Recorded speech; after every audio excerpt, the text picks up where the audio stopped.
ये कहानी है यूपी के आगरा शहर की। यहाँ के इरादत नगर में हज्जपुरा इलाके में एक किराने की दुकान थी जिसे गब्बर सिंह चलाते थे। गब्बर सिंह अपनी पत्नी और अपने 2 बेटे 9 साल की कुलदीप और 5 साल की विवान के साथ रहा करते थे। किराने की दुकान से परिवार का खर्चा आराम से निकल जाता था और परिवार में भी सब कुछ ठीक ठाक था। अब ये दिन था 23 जनवरी 2022।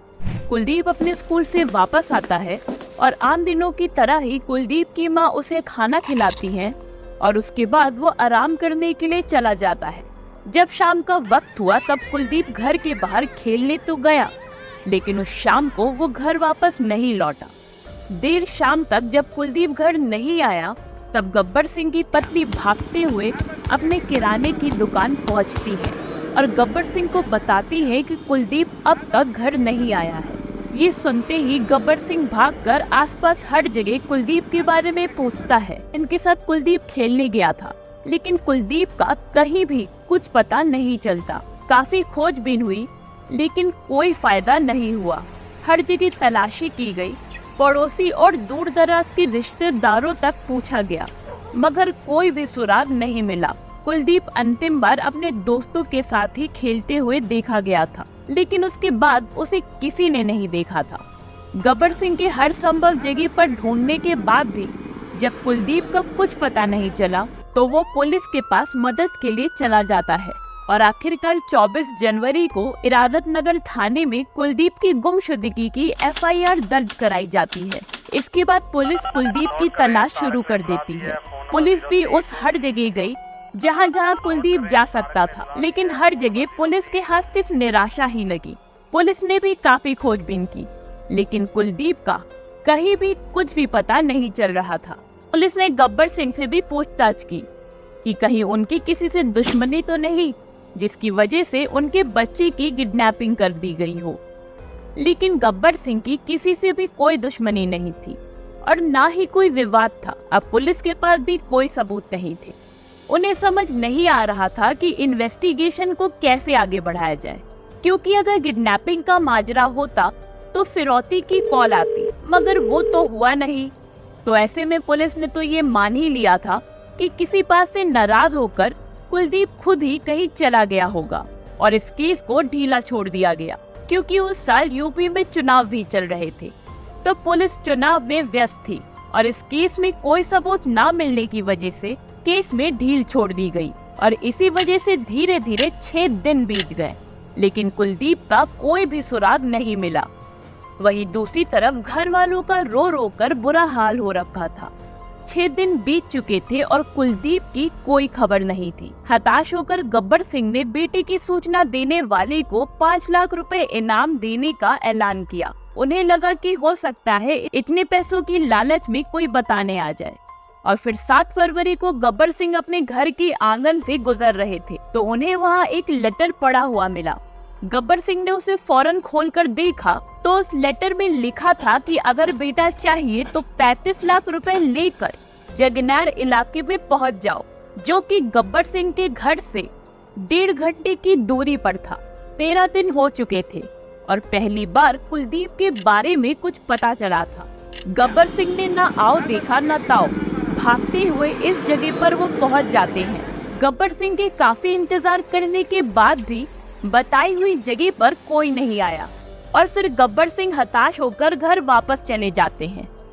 दूसरे दिन फिर से वैसा ही हुआ। गब्बर सिंह को आंगन में फिर से एक लेटर मिला और फिर से जगनेर बुलाया गया। गब्बर सिंह वहां वापस पहुंचे, लेकिन फिर से वहां कोई नहीं मिला। लेकिन इस बार गब्बर सिंह ने चालाकी दिखाई और अपने घर के आंगन में अपनी तरफ से एक लेटर छोड़ा कि अगर कुलदीप तुम लोगों के पास है तो कुछ सबूत दो। और फिर क्या था, दूसरे दिन फिर से तीसरा लेटर आता है और इस बार वो खाली नहीं था। इस बार उस लेटर में कुलदीप की टोपी भी भेजी गई थी ताकि गब्बर सिंह को विश्वास हो जाए कि कुलदीप उन लोगों के पास ही है। और वैसा ही होता है। गब्बर सिंह को यकीन हो जाता है कि कुलदीप इन्हीं लेटर भेजने वालों के पास है, लेकिन सबको ये समझ नहीं आ रहा था कि आखिर ऐसा कौन है जो घर में घुसकर लेटर फेंक कर जा रहा है और किसी को कोई भी खबर नहीं लग रही। ये कौन और कैसे कर रहा है इसका किसी को भी कोई अंदाजा नहीं था। गब्बर सिंह को अब तक 3 लेटर मिल चुके थे और अब वो पुलिस को ये पूरी बात बताते हैं। पुलिस ने गब्बर सिंह से एक बार फिर से किसी से दुश्मनी होने की बात पूछी, लेकिन एक बार फिर से गब्बर सिंह ने साफ इनकार कर दिया। अब पुलिस तीनों लेटर को सामने रखती है और एक चीज तीनों लेटर में सेम थी और वो थी फिरौती देने की जगह। पुलिस को लगा कि हो ना हो इस जगह का किडनैपर से कोई संबंध तो जरूर है। पुलिस गब्बर सिंह से जुड़े गांव के लोगों से पूछताछ शुरू करती है कि कहीं किसी का नाते रिश्तेदार जगनेर में तो नहीं रहता, और फिर पता चलता है गब्बर सिंह के घर के सामने जो घर था उसमें रहने वाला आशु उर्फ कालिया का एक रिश्तेदार जगनेर के आसपास के गांव में ही रहता था। और जब ये बात गब्बर सिंह को पता चली तो उसने पुलिस पर विश्वास न करते हुए खुद ही अपने बेटे को ढूंढने का सोचा। गब्बर सिंह ने पता लगाया कि उसका पड़ोसी आशु भाड़े में गाड़ी चलाता है, तो गब्बर सिंह ने अपने जीजा सुरेंद्र सिंह के साथ मिलकर एक प्लान बनाया कि सुरेंद्र सिंह गाड़ी को एक दिन के लिए भाड़े में लेंगे और उसी दौरान उससे बात में किडनैपिंग का भी जिक्र कर लेंगे। अगले दिन प्लान के मुताबिक सुरेंद्र सिंह गाड़ी बुक कराते हैं और बातों ही बातों में जब उन्होंने कुलदीप की किडनैपिंग का जिक्र आशु से किया तो उसके चेहरे का रंग बदल गया। अब सुरेंद्र सिंह समझ गए थे कि हो ना हो इसे कुछ तो पता है। घबराहट उसकी शक्ल पर साफ नजर आ रही थी। फिर सुरेंद्र सिंह और गब्बर सिंह ने जाकर ये बात पुलिस को बताई, तो पुलिस आशु से पूछताछ करने के लिए उसे पुलिस स्टेशन ले आती है। आशु के हाव भाव से पुलिस भी समझ चुकी थी कि कुछ तो है जो इसे पता है, लेकिन आशु ने कुछ भी बताने से मना कर दिया। लेकिन पुलिस के सामने वो कब तक चुप रह पाता। फिर पुलिस के जोर देने पर आशु ने सारा सच कबूल कर लिया। उसने 2 लोगों के और नाम लिए, कन्हैया और मुकेश, और बताया कि इन तीनों ने मिलकर ही कुलदीप की किडनैपिंग की है। अब पुलिस को ये जानना था कि कुलदीप कहाँ है, लेकिन इससे पहले पुलिस ने कन्हैया और मुकेश को भी हिरासत में ले लिया ताकि पूछताछ सही से हो सके और सब अपनी अलग अलग कहानियां ना बताएं। जब तीनों को हिरासत में लिया गया तब सामने आया कि उन तीनों ने मिलकर ही कुलदीप की किडनैपिंग की थी, और किडनैपिंग के बाद जब उनसे कुलदीप नहीं संभाला गया तो उन्होंने 9 साल की कुलदीप की हत्या कर दी। पुलिस भी हैरान थी कि कुलदीप की हत्या करने के बाद भी ये तीनों अपराधी गब्बर सिंह से कुलदीप की फिरौती क्यों मांग रहे थे। लेकिन तीनों ने किडनैपिंग और हत्या की जो कहानी सुनाई वो काफी चौंकाने वाली थी। तो चलिए अब कहानी में आगे बढ़ते हैं और जानते हैं कि आखिर इन तीनों ने ऐसा क्यों किया।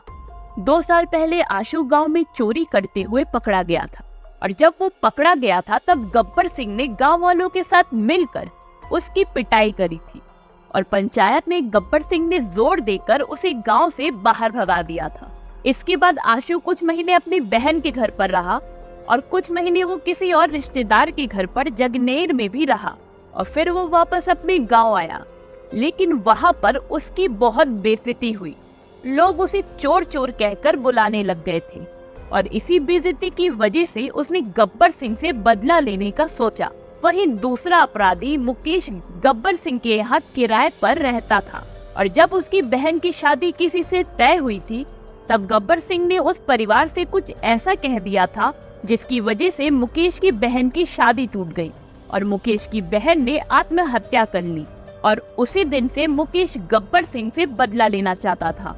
और फिर ऐसे ही एक दिन जब आशु और मुकेश की किसी वजह से मुलाकात हुई, और वो कहते हैं ना, दुश्मन का दुश्मन दोस्त, फिर क्या था, दोनों ने मिलकर गब्बर सिंह से बदला लेने की साजिश रची। उन्होंने कन्हैया को भी अपने साथ शामिल कर लिया, जबकि कन्हैया की गब्बर सिंह से कोई दुश्मनी नहीं थी। फिर 22 जनवरी 2022 को उन्होंने कुलदीप की किडनैपिंग करने का प्लान बनाया। जब कुलदीप अपने दोस्तों के साथ खेल रहा था तो ये तीनों अपराधी मौका खोज रहे थे कुलदीप को किडनैप करने का, और जैसे ही कुलदीप उन्हें अकेला नजर आया उन्होंने कुलदीप को किडनैप कर लिया और उसे गांव के जंगल में ले गए। कुलदीप काफी शोर मचा रहा था और वो तीनों उसे संभाल नहीं पा रहे थे, तो गुस्से में वही जंगल में आशु ने अपने गमछे से उसका गला घोंटकर उसे मार डाला और वही जंगल में दफन कर दिया।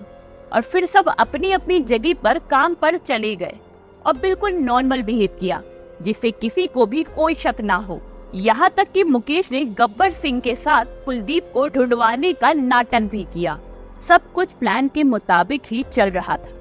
किसी को भी उनके जुर्म का अंदाजा नहीं था। लेकिन जब गब्बर सिंह ने 5 लाख इनाम देने की घोषणा की, तब इन तीनों के मन में लालच आया और फिर इन्होंने मरे हुए बच्चे की फिरौती मांगना शुरू कर दिया। मुकेश गब्बर सिंह के यहाँ रह चुका था, तो उसे पता था कि बाहर से एक खिड़की है जो खुली हुई है और वो वहीं से फिरौती वाला लेटर फेंक दिया करता था। और जब गब्बर सिंह ने कुलदीप के होने का सबूत मांगा, तब इन तीनों ने कुलदीप की लाश को खोदकर उसकी टोपी निकाल ली और गब्बर सिंह तक पहुंचा दी। अपने गुस्से और जलन की वजह से इन तीनों ने हैवानियत की सारी हदें पार कर दी। लेकिन अपराधी कब तक बचता? कैसे न कैसे करके अपराधी पकड़ा ही जाता है। उन लोगों ने ये सोचा भी नहीं होगा कि उनकी लालच उन्हें जेल तक पहुंचा देगी।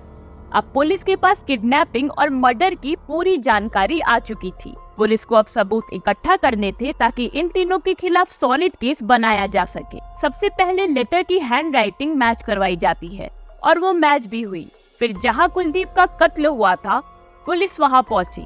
कुलदीप की डेड बॉडी वही दफन मिली और फिर बॉडी को पोस्टमार्टम के लिए भेज दिया गया। और फिर पोस्टमार्टम में भी वही सामने आया जो आशु, मुकेश और कन्हैया ने बताया था। और आज ये तीनों अपराधी जेल में हैं और सजा काट रहे हैं। अगर आपको हमारी ये कहानी पसंद आई हो तो कमेंट सेक्शन में जरूर बताइएगा। और ऐसे ही ट्रू क्राइम स्टोरीज के लिए हमारे चैनल को सब्सक्राइब करें, लाइक करें और शेयर करना ना भूलें।